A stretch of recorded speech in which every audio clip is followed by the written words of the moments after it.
So ultimately, we think this is a great buying opportunity below 60. If this is, again, industry specific and not Snap, everyone's going to feel the brunt of this in the short term, and this storm will go through, and this will pass, and these companies will come out of it. Welcome, welcome, welcome. Welcome to our channel. Welcome to another one of our videos. Today we're going to cover Snap Corporation. We'll cover the short interest and the analyst news and where we see the stock is heading. And we'll also cover our positions and what happened last month. If you're new to our channel, go ahead and click any of the money icons below to review our past videos. Please smash that like button and subscribe so you can get our future content. So let's get busy. Here's our current position of Snap.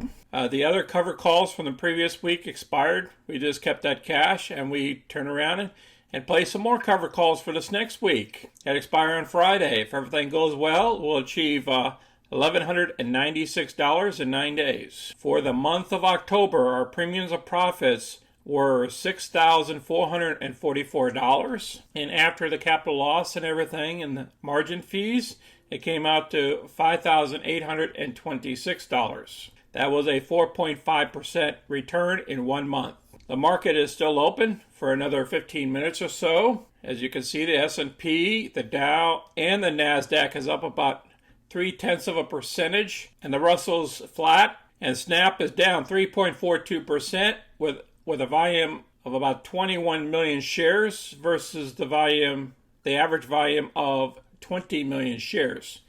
The market cap is still below 85 billion. The analyst low side is $53 and the high side is 104, and currently we're below the low side at 52.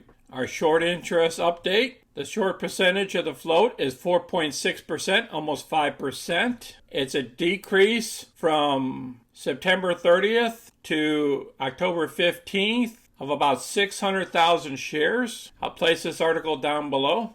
This is news that came out this morning. Snapchat collaborizes with NBC Universal. They forged a deal with Comcast for user access to licensed audio clips from various NBCU movies and TV shows. Now users can add Snap's audio clips from fan favorites like Saturday Night Live and The Office. They have an iconic catalog, and we know that Snapchatters will love adding quotes from their favorite movies. So then I'll place this article down below as well.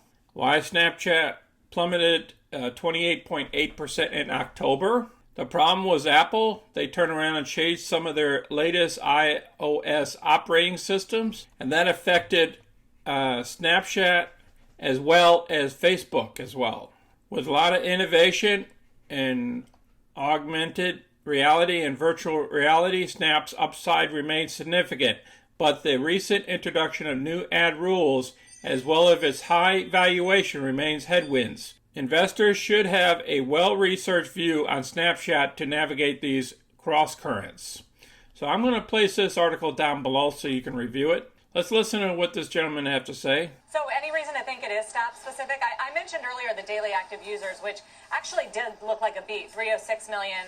FactSet was at 301, higher than the last quarter, which was 293. Stephanie Link was saying maybe that was a miss. But is there any concern there? It's still more than 20% user growth. No user growth issue, Sarah. It's all the ad-driven, revenue number, right? So that really comes back to it's just going to take time for them to work through this. And we've heard this through our checks. Some of the checks going into the print were a little more skittish than we've heard in the past.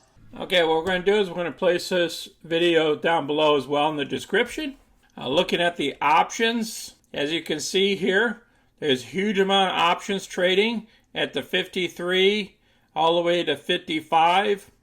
Huge. That's like about 34,000 options that traded. And if you look down here at the puts, not so much. It's almost an 8-to-1 ratio. So the calls has it. They believe the stock is going up. Nobody pays option premiums if they think the stock is going down. Just keep that in mind. All right, reviewing the chart. Each one of these ticks are a 1-day interval. And we're down here at the 52.10. And we haven't been at these levels since June. So I think we're close to a bottom here. So it could bottom out somewhere around $51, in my opinion. and then go back higher. But if we don't do that, we could even break it lower. The next drop would be somewhere around the 39 level, the next support levels. But because down here, if you look at the bottom chart on the RSI, we have dipped so far down. We're down here at the 21 or 22. I believe we pretty much hit the new support levels. That's my belief. But it can always go lower, I suppose, if some bad news comes out or something. I believe we're going to pop higher from these levels. And then we got to get above the 64 level here just to break the 200-day moving average or higher. I appreciate everybody watching our video today. If you have any questions or comments or want to share your positions with us or your options, please place them down below. Please share our videos with others. Please smash that like button and subscribe so you can get our future content. You guys have a safe week. And remember, stay diversified. Until next time, this is Sonny. I'm out.